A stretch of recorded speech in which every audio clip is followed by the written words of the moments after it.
This is station 3. This is day 3 of your 5-day lesson over comparing function stations.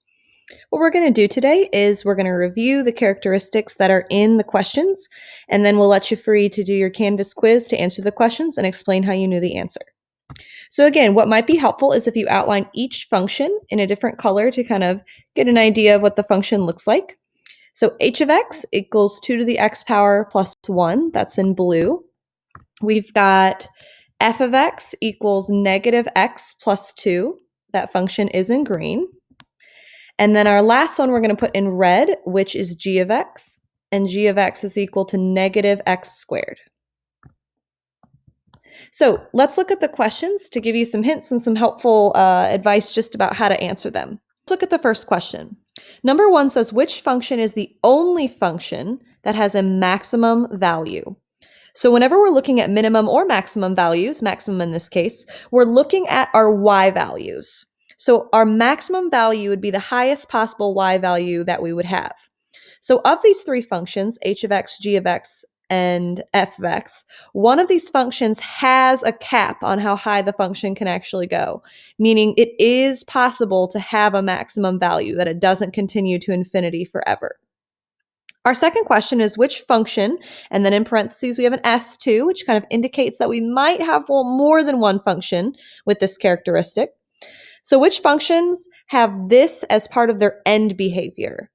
As x approaches infinity, y approaches negative infinity. Remember, end behavior is how the ends of the line change as x gets larger to infinity or as x gets smaller to negative infinity. So when we're looking at the end behavior of x approaches infinity, y approaches negative infinity, that means we're looking for when our x values, as they get larger, as they approach infinity, which ends of the lines approach negative infinity. So really what you're looking for is the end of the line that's to the right side, that's getting larger as our x's get larger. Which one has y values that are actually decreasing? Our third question is which function is only, keyword here, increasing over the interval from negative infinity to 0?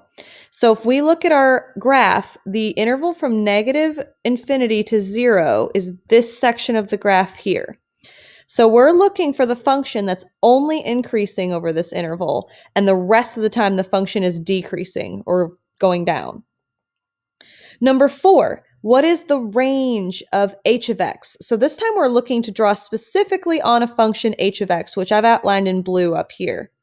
And when we're looking at range, we're describing our possible y values. So from here, you may need to look at asymptotes or minimum or maximum, or where the function is increasing or decreasing to help us figure that out.